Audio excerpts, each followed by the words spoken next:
শিল্পীরা তো দেশের সম্পদ। তাদেরকে ভালোবাসতে হবে, তাদেরকে নারিশ করতে হবে এবং তাদেরকে নিরাপত্তা দিতে হবে। সে যে কোনো গান গাইতে পারে, অবশ্য করেই ভালো গান গাইবে এবং তার জন্য সে অপরাধী কেন হবে? তার ভালো লাগার যে কোনো মানুষকে নিয়ে সে গান গাইবে, তার জন্য কি সে ব্ল্যাকলিস্টেড হয়ে যাবে? আসলে শিল্পীদের মধ্যে যে বিভাজন, এই বিভাজনটা শিল্পীরা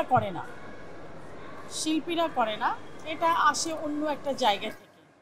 যারা কালচারকে লালন করে না, কালচারকে ধারণ করে না, তাদের মধ্যে থেকে আসে।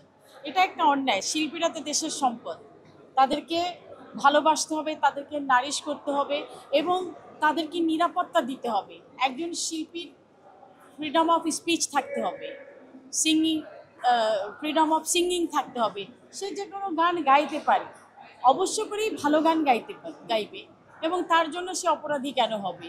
সে যে কাউকে এনে গান গাইতে পারে, ধরেন যে তার ভালো লাগার যে কোনো মানুষকে নিয়ে সে গান গাইবে, তার জন্য কি সে ব্ল্যাকলিস্টেড হয়ে যাবে? সেটা তো হতে পারে না।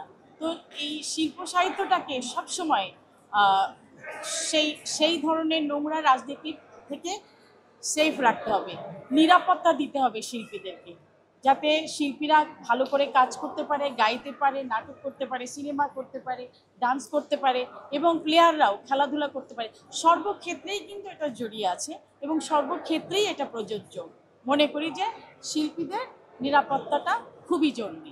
এখন সক্রিয়, কারণ থাকতে হবে যাতে আমার ভবিষ্যতে আমার শিল্পী কলিগরা যাতে, আপনার নতুন প্রজন্ম যাতে ভালোভাবে কাজ করতে পারে, তাদেরকে একটা সুন্দর ইন্ডাস্ট্রি উপহার দিতে পারি, সেই লক্ষ্যে কিন্তু কাজ করা। দেশের কালচারকে সমৃদ্ধ না করলে এ দেশ সমৃদ্ধ হবে না।